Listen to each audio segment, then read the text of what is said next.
Welcome to the Empowering Transformation series, How to Reduce Stress and Past Trauma, Have a Peaceful Mind, and Have the Power to Move Forward. Hi, I'm Lori K. Coleman, and I am thrilled that you're with us today, and I know you will find insights that will help you along your path. Today, I'm thrilled to have Ronda Renee with me. Ronda has guided thousands of souls towards success with her transformational modality of divine navigation and as the creator of the Divine Coordinates process. In 2009, after over a decade of service, generating over 22 million in cells, she embarked on an intense inner exploration to fill the void she constantly felt in her life, no matter what the success she achieved. This exploration led her to discover her life's work, teaching people how to live, love, and work from their soul. Now, Ronda helps entrepreneurs and service professionals embrace their unique energetic qualities so they can make the difference and the money that they were meant to. Welcome, welcome, Ronda. I'm so happy to be with you today. I'm ecstatic to be with you, Lori K. Yay. Well, where to begin? I would like to talk about when we have changes that happen to us, unexpected transitions. What's really happening and what's the opportunity behind those times? Yeah, it's it's hard to look at it sometimes as being for us, right? When a change occurs, I mean, let's look at what the world has experienced in more recent times. It's a lot easier for it to feel like things are happening to us instead of for us. But what I've really learned is that change is the number one tool that the universe uses to put us on path. So when a change happens, it's really easy for us to consider ourselves as being knocked off path because we thought we knew where we were headed. We knew what we wanted life to be like, right? Like, this is my plan. And yet, the soul has a different plan that we might not entirely be privy to, right? So we have that part of us that we're conscious of, that we're used to being, that has the desires and objectives that we have. And then there's the desires and the objectives of the soul. And they don't always match. And so change is one of the tools that the universe uses in order to put you on the path of your soul instead of staying on the path of your personality. So talk for a moment, because we have a wide variety of listeners with different beliefs, and sometimes it's helpful to define certain words. So how do you define what a soul is? What does that mean to you? And it can mean different to our listeners, but it's interesting to hear other people's perspectives. Yeah, and to be clear, like, it's not a religious thing for me, but there's that eternal part of us, right? That essence that is us, that's inextinguishable, right? Like, it existed before we came here. Like energy, it's energy, right? But each of us has a specific set of energetic qualities. That's what I call your divine coordinates, that we're sent here to hold for the world. To me, that is your soul. But while there's dysfunctioning happening in your divine coordinates, you aren't living as your soul. And so we do a lot more bumping around and trial and error and not understanding the patterns in our life, because even our patterns in our life come from our soul. And I'm not talking past lives or anything like that. Nobody has to, get concerned about having to have certain beliefs, but these patterns that repeat over and over again, even things that we think, man, I thought I healed that. I thought I handled that. Well, every single time we can bring that back to the divine coordinates, and these patterns that happen in the dysfunction of them, they have to coordinate together in order for you to be experiencing yourself as a soul and giving the gift of your being, which is why you were sent here in the first place. Right? So there's these patternings that happen that have to do with the mastery. So if you consider these divine coordinates, the energetic qualities that make up your soul, that's what your soul wants to master. Those are the specific pathways that you are meant to work with in your life. And we spend all this time trying to get good at other stuff, and it really is irrelevant. Your soul is only concerned about these particular things. And so we have revisited things. It's because it's a mastery level experience. how is that a little bit different than personality? And are there aspects of your personality that need to be changed to become in alignment with your soul? What a great question.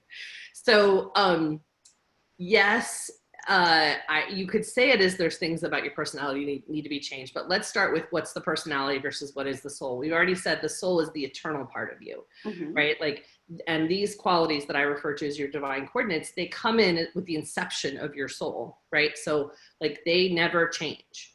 Your personality, I mean, have you always been the same person throughout your life? No. So personality is usually created out of the experiences we've been through, the training that's been conditioned into us as you should be like this, and the coping and the strategy mechanisms that we put into place because something happened to us, right? So like I was lied to, so honesty is a high value. You know, I felt trapped, so freedom is a high value. That's a reaction to life rather than really coming from the part that's truly you. But when we talk about changing things at the personality level, we also can admit we haven't been very successful at that. We've all had behaviors we tried to change, and it can be super hard. But when we address what's generating that behavior at the soul level, just disintegrates. And then you have peace. And then you have complete peace. I mean, let me tell you, when you can stop trying to be anything except exactly who you were designed to be, talk about peace. And freedom. And freedom. And forward momentum. I mean, and joy and bliss. And it's all there. So it's interesting because I call them the big five: love, peace, joy, freedom. I'm forgetting one. I can't remember one. That's terrible. Anyway, usually I call them the big five if I can remember what number 5 was. They don't tend to be divine coordinates, meaning they aren't the pathway to your soul. They're what you experience when you're aligned with your soul.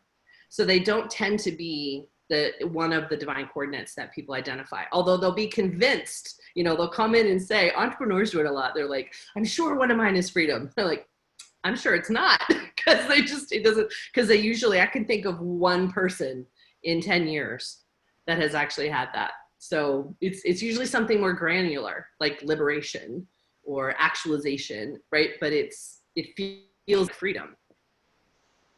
Interesting. Can you talk some more about the truth about your purpose, what it is and what it isn't? Yeah, so most people think, you know, when someone says, what's your purpose, they default to what they think they're here to do for other people and who they're here to serve. That's the way it's talked about most commonly. My experience is your purpose actually has nothing to do with anybody but you. Everyone, I'll let you say. I feel like you have something more important to say right there. It's just interesting because I've always, that's interesting. I think I've always thought my purpose was to come here and experience this physical body and to have the growth that this physical body, that I believe I have a spirit that's being overlaid by this physical body. Yes. And it's my spirit's opportunity to learn from this physical body. So I guess that's what I thought my purpose. Yes. Well, and so that is more aligned with what I'm talking about. It's not what most people think, right? Mm-hmm. They're looking for a project or a mission, or they think their business is their purpose. Right. And you're more connected with what it actually is. And it sounds like we're using spirit and soul, you know, like interchangeably. I refer to it as soul. You're referring to it that same thing as spirit. Mm-hmm. And yeah, there is that mastery. So your purpose, and this is true for everyone, is the mastery of the energetic qualities of your soul, and specifically the embodiment. So I love that you brought in the body piece. So you are meant to hold these energies for the planet, right? Like you were born, you were born because there's this specific set of energies that was needed. And that's why you're here. But until we are embodying them, which is totally has to do with ourselves, who we show up as, who we're being for ourselves, you know, and then that just kind of overflows to the rest of the world. That's really the purpose. And it's that mastery of yourself that will fulfill your purpose. So therefore, some people, that might mean they reach a lot of people and that's their thing. And others, it doesn't mean you're not fulfilling your purpose because you're not reaching millions of people, right? Like that's not actually the way that it's designed. And we end up, again, it's another one of those ways that we end up beating ourselves up for who we actually are because we think we should be this other thing. And that's never the case. We're always meant to be really, really, really us. And having a way to identify who that eternal us is makes it a lot easier to navigate, you know, whether it's a turbulent time or a calm time, right? But remembering that those turbulent times are here in service to your soul to get you on path, right? So there's a purpose to the change to get you to your purpose. How do you use change to put you on that true path so that you can fulfill your purpose? Can you speak a little bit more directly to that? Yeah, you know, I actually have, if we have time, I'll go into the whole sequence, but the first part is to basically cooperate with it, right? To realize that it's not against you, it's for you. And what does that look and sound like? So when cooperation. Let's say you lose your job, you know, and you're, oh, that's not as good a one right there. I'll come back to that one. Let's say a relationship is ending.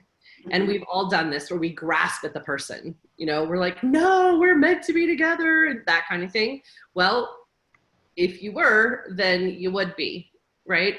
And remembering that there's even a purpose to a relationship, that we come together to activate certain things within one another. I think lots of times people think of that as trigger. I like to think of it as activate, right? It's much more empowering. I've been activated by some people. Me too. But that's the thing, is because, again, remember, if we know what energies are trying to be activated within us, then it's a lot easier to see that.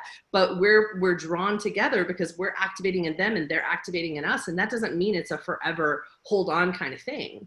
And that's one of the reasons I feel like change is so hard for so many of us, is the uncertainty that's inherent in it is what we're not comfortable with. We want everything in place the way we want it so we can feel safe and secure. But nothing outside of us actually will ever give us that sense. No. We have a little, I don't know if this really ties in, but what's coming to my mind is I had to let go of a friendship in March. And it seemed like that friendship was always making me feel not valued. I had no worth. Just very much not valuable. That there was nothing. Just no value. And I had felt like for 6 months to let go of this friendship, but I'm just like, no, there's good parts to it. It's, you know, I knew I'd get triggered by this person. It would show me what to clean up. And these things I needed to clean up were always about my self-esteem. Yeah. And finally, I felt very strongly that I just needed to take a break from the friendship. And after I did that, I was able to start pulling together this. I felt like, oh, I'm capable. I felt like that some tools needed to be brought to the world. Mm-hmm. And I had my father's inheritance. And I'm like, okay, scares the heck out of me, but let's do it, you know. But I couldn't be this because I was staying in this other friendship that just kept reminding me, kept triggering me so much that I was just being knocked down. Just keeping you small. Yeah. And I can feel there's still emotion there. Oh, I still need to. Yeah. And I will clean that up when I know how to clean it up. I just haven't chosen to take the time. I'm not even saying, I just want to acknowledge, like, I feel you know, in that. And there's so many good things in what you shared because, you know, first of all, it did wonders. She was triggering your self-esteem, and then you have to show up and act on it, right? I mean, I have a similar but different story of the last relationship I was in, right? Like that leaving was the most self-respecting thing that I could possibly do, right? And that was something that I needed to learn.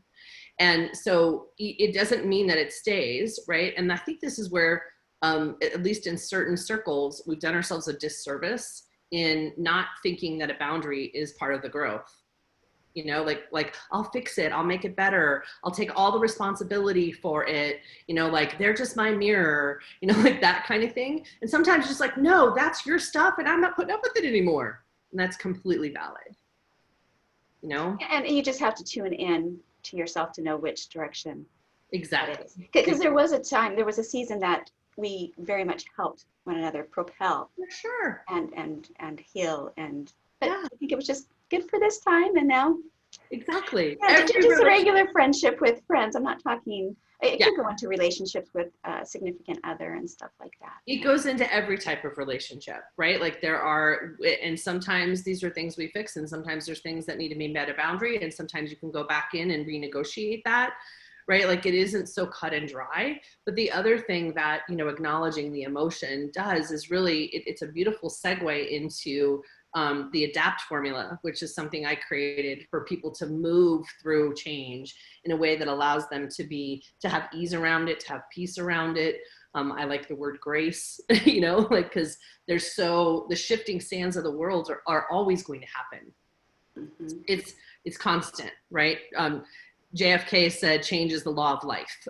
So it's going to occur for us. So how do we move through it? So I can run through that really Please quickly. do. And your emotions is the first part. So the first A is allow. No matter what you're feeling, like it's so easy to think I just need to make that go away, or I need to not feel that, or just go into the more positive place, which is great for those of us who can do that. And at the same time, to be able to really feel everything we're feeling about whatever the change is and whatever the feeling is, you know, that it's okay. And I think what happens a lot of times for people is that they're afraid to get swept away in the emotion, so they resist the emotion. But the trick is that while you're resisting the emotion, you're already stuck in the emotion, right? Because it does just flow and will clean itself up as long as you feel it and release it. So of course there's a bit more nuance to it. Mm-hmm. I mean, there's a lot of different tools, you know, that I could share around how to allow emotion. But that's the first step, is just let yourself feel the way you're feeling and be there, you know, whether it's, you know, 10 minutes or 10 days. I don't want to get stuck there either, but you will be stuck there if you don't feel what you're feeling about whatever you're facing. Then the second one is D, discover. And that is about, now that you've allowed these emotions, what can you discover about yourself? What inner resources do you have? What is it that's wanting to be brought forward and mastered within you, right? What is that energy that wants to come up? Interesting. Your inner resources that you're supposed to discover from that emotion. Yes. Well, and from the change, right? So there's the change that's happened, and then I've allowed all of this, okay, and then I'm kind of a little bit of a blank slate. I mean, you know how great it is, maybe it's just me, when you just had a really good cry. It's like a good rain. Everything's so fresh afterwards. It's this blank slate. And then you can have these new insights and awarenesses about, well, what might this really be about? Where am I being called up to? You know, where am I being moved forward on my path? How is this actually serving me? Right? All of that could be in the discover. And so everybody's going to have something different in that phase based on what their change is and what's happening for them. But this cycle, these steps, right? This came up for me. Side note, I created the ADAPT formula in 2014 after a ridiculous series of years that include everything from divorce, marriage, annulment, job change, starting a new business, trying to think of what else happened. My dad got diagnosed with terminal cancer. I mean, it was crazy pants. So my joke is I have a PhD in change from the School of Hard Knocks. I can show you how to navigate anything.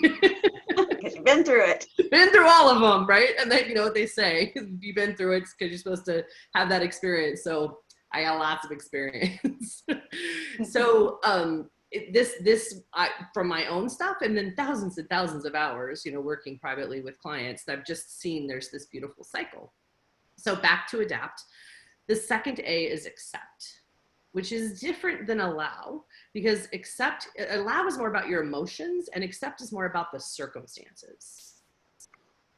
So it's kind of the internal with the allowing and it's the external with the circumstances. So when it comes to acceptance, there's a nuance, because it's not tolerance, because that won't move you forward. It's really okay, this is what is. It's here. So how do I move forward with it? One of the questions I'll ask people is, what if this never changes? And first of all, they get really infuriated with me most of the time. They're like, this has to change. What are you talking about? It can't stay like this. And yes, it probably is going to change, but how do you accept it if it didn't change? And that's just it's an internal shift where you realize, okay, I can't go backward. I may as well go forward. How can you help yourself accept something that just goes against the grain of what you want? Well, lots of stuff we've talked about already. First of all, distinguishing between personality and soul. Mm-hmm. Lots of times what we want is much more ego-based than soul-based. And it's actually, because there's that wanting, ravenous desperation feel to it. That's always personality. Souls. Talk about the ego base. We might have some listeners that don't even know. Just speak to ego for a moment. Yeah. Well, when I say ego, I don't use the word ego a lot. I thought it might be clearer than saying personality. So I said it right there. But it really is the same thing. To me, they're interchangeable words, right? And ego isn't necessarily bad, right? Because it's your individuation, which you need to have an individuation. You wouldn't have been given a separate body if you were not meant to individuate, right? From source into individuation. And yet there is individuation that is more personality based versus, excuse me, that soul based arena. Okay. So if it's that kind of wanting that feels desperate, feels graspy, that's always going to be personality. Soul is always peaceful. It's always what? It's always peaceful. Always. Oh. If you are in soul, you will always be peaceful because it has everything. It knows everything is fine. There's no worry. There's no, grasping. There's no concern. All of that is just completely eliminated. And I know I make it sound so simplistic. I'm not saying it's simplistic, but I'm saying that's how you know when you're in soul. Like souls don't get triggered. Personalities get triggered. But souls and it makes sense because like our soul has been around for so long. It's like this human experience is just right here, just a little bit of space, boom, Exactly. It's like, exactly. This is tiny. It doesn't feel tiny, but right. And the soul knows that this change is in service. The soul knows it's not at its final destination, right? If you were done here, you'd be done here, but you're still here. So obviously you've got somewhere else to go. And that's all that's happening, right? Is that is being facilitated on your behalf. Mm-hmm. So it certainly makes it easier to deal with whatever shows up when you have that level of perspective, that soul level perspective. Yeah. And then, again, I'm not saying it's easy. Now, here's what happens. If you have a challenge, if you find yourself having a challenging time in acceptance, we go back to allowing. And we go through another layer of emotion. Okay, what's still there? What is it that needs to be released? Because lots of times especially when you have big emotion, it's not just this one incident. It's probably a repeated incident. It's probably something that's happened again and again. And the emotion goes, oh, I recognize this. It's just like that and that and that. And then all of that emotion you never felt is still there. So we might have to go back to allow, and that's okay. Doesn't mean anything's wrong. We just go back, we do another layer, then we see what else we discover, and we can reach a new level of acceptance. So sometimes people kind of do those first three, a little bit over again. Little bit of effort. Yeah. I don't want anybody to feel like it's, if it's a small change, you can go through this cycle in a matter of moments, which is what's so cool. It works on something that's just frustrating to something that seems a lot more like devastating. It's just how much time you'll spend in each phase based on that level of intensity. Okay.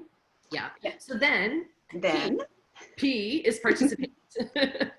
And this is similar to what I said earlier about cooperate with it, but it's a little bit more active, right? It's really now going, okay, what is life bringing me? Because you'll begin, when you reach a level of acceptance, you'll begin to get little nudges from the universe, right? I call it feedback from the universe that says, yes, go this way. Oh, here's this opportunity, that type of thing. Or if because this happens for us when we're going through something that's hard, we can be instinctively want to isolate and withdraw. So maybe it's time to just like re-engage, Have you talked to your friends in a while? You know, do you need to go take a class, right? Like, how do you engage with life and really live? Because when we're worried about staying safe and protecting ourselves in whatever form that might be taking, which, because when we get hurt, we can instinctively go into that protection mode. But if you're protecting, you're not living. So participate is really about living and engaging with life again. Is there any, and we finally made it through it, adapt, right? We have T, we have one more. Okay, T. We have one more. And that's the entire point of the whole thing. The T is transform. Okay. Because the change is here to transform you in some way. It's here to change the use, the shape, the purpose of your life and how you're living it. And so where is that change taking you? What transformation is it taking you to? And that's when you hit a new level of self-expression, right? Of who you actually are. And so that's why, you know, there's change after change after change. I mean, if I describe like who I am today versus who I was. So I went to fashion college, then I worked in construction for over a decade. And then now I talk to souls. How in the world, that's so not a straight line. But so frequently we are so stuck to our straight lines that we don't take those nudges. And I like to call them divine detours. You don't take the detour, even though it's right there. So that marriage and annulment I mentioned, if that hadn't happened, I wouldn't be sitting here today. That was the moment I had to really, I would say fight. That's the word I would still use, I guess. Yeah, defend my authenticity, right? And step into my truth in an entirely new way. And it ultimately set me on absolutely the path. This is my life's work. And this is where I was meant to be. And there was no other way I could see that I would have gotten knocked onto that path. Wow. Is there anything else that you can share with us that can help us deal with this change with grace and ease, or anything else that you'd like to go into before we talk about your free gift? Let me just sit with that for a second. I think the thing that's most important to leave everyone with, especially at this time, is that in order for the world to change, we have to change into who we actually are. So frequently we're trying to change into something we think we're supposed to be, instead of allowing ourselves to just relax into the change of who we actually are. Because until we're all showing up as who we were born to be, everything out there is not going to resolve itself. It takes every single one of us being who we were born to be in order for the world to work the way that it's meant to work. Yeah, for sure. And honestly, that's one of the reasons why I wanted to do this series, is the way, we need to start here, and then we'll know if there's anything that we can do outside. But if you don't start here, this is the place to begin. Yeah, I think it was Carl Jung that said that, he didn't say it quite this way. I wish I had it directly in front of me to share with you accurately, but it's something along the lines of like, when you're in your soul, you don't need to be governed. Like, laws aren't really required when you're operating from the soul, because souls aren't trying to get something over on someone else. They're not trying to take advantage. None of that is real in the realm of soul. So can you imagine what our world would be like if every single one of us was operating from soul and was seeing a soul every time they had a set of eyeballs in front of them? And I still come from the very strong belief that we need to be active participants in our communities to help the changes make. But unless we are tuned into that essence and into your higher power, the changes that you're trying to make nothing might not happen, because you don't have the guidance of what you need to do to help the changes happen. Yeah, you still have to participate, right? Remember the P. Like, you Yeah, still show up. yeah. And things do need to change in our world. You know, that there are a lot of things that aren't right, and actions do need to happen. Mm-hmm. And that can be brought to you individually. And what's interesting is my action can be different than your action. but they That can is a both be really, correct. and so that's such an important point. And I actually, that was just coming to me as well, that something I ask my business and your soul clients a lot is, what is yours to do? Because there's a lot of things I'd like to see different, but how can I take responsibility for all of them? I can't, but I can say, that I can do something about, right? And so each one of us, that will be true for, because we can't individually, we can't fix everything. And even collectively, we can't individually choose to be a part of fixing all of these different things. So knowing what your soul wants from you and having that driver will help you, determine, okay, here's where I'm going to put my attention. And, whether that is part of your business or your activism, whatever it is, it still needs to be infused with the energies of your soul so that you're really doing your part. Yeah. Yeah. And there's times that I'm actively involved sharing with people my thoughts of what I want laws to be about. And then I go find the links, I'll sign my petitions, I'll connect to my, government, whatever, and give my opinion, and then I let it be. I try and make other people aware with a simple thing, Yep. and then I just disconnect. I'm like, I did my duty, Right. I did my action. Mm-hmm. Let's tune into source and into peace and have a happy moment in this life right here. Yes. So anyway. Which is a really, to leave everybody with just a final thought is that you can have peace in any moment, regardless of the outside circumstances. Right, yeah. Always has to do with you and how aligned you are, being in your body, being in the present moment, and then the outside circumstances will ultimately rearrange themselves. Even with what we're looking at on the outside, it's only reflective of what so many are experiencing internally. Yes, yeah, it is. Well, tell us about your free gift. It's quite an amazing opportunity. And Yes. it'll be starting tonight once this recording goes live. So yeah, so the correspondence of the timing for this event with you and what we already had going on is just so magical, and we both felt it. So that's why I'm here. I have just released a book recently called Overcoming the Challenges of Change, and it takes the ADAPT formula that I walked you through briefly and really drills down into it. So you have the opportunity to get the ebook version of the ADAPT formula, super in-depth, right? It is book length. We also have a video series going into each one of the steps. And we have guided meditations that are in the book. They're slightly different when I do them live. They come out differently than I wrote them. So you kind of have two versions because you also have the audio. And then we also have a special coaching series. All of that is absolutely free. The ebook version is 99 cents. And I do recommend that you get it, but it is not a requirement. All the other things will certainly give you lots of info on the ADAPT formula, depending on how you like to consume different things. But we're having this 5-part coaching series called Navigating Change Together from Derailed to Divine. And this is something just like you were called to do this at this time, I was called to do this as well with the book and everything. And literally I wrote it in like a month, and just really know that the world needs this, and was so excited that we get to share it with everyone here. Yeah.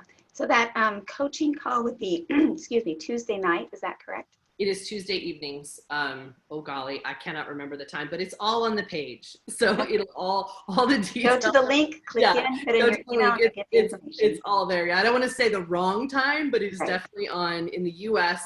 It's kind of afternoon, evening in North America time zones. Yeah. Okay. Australia, it will be morning the next day on Wednesday. Wonderful, wonderful. Yeah, because we have some of our audience from New Zealand and Ireland. Awesome. Yeah. Excellent. Well, thank you so much for your time. I really appreciate it. And I would like to say I appreciate our audience for tuning in. And I hope that you have a beautiful day that is filled with peace and laughter, and that you can feel moments in both of those places by actively choosing to look for them. Have a good day, and we'll see you tomorrow. Bye-bye.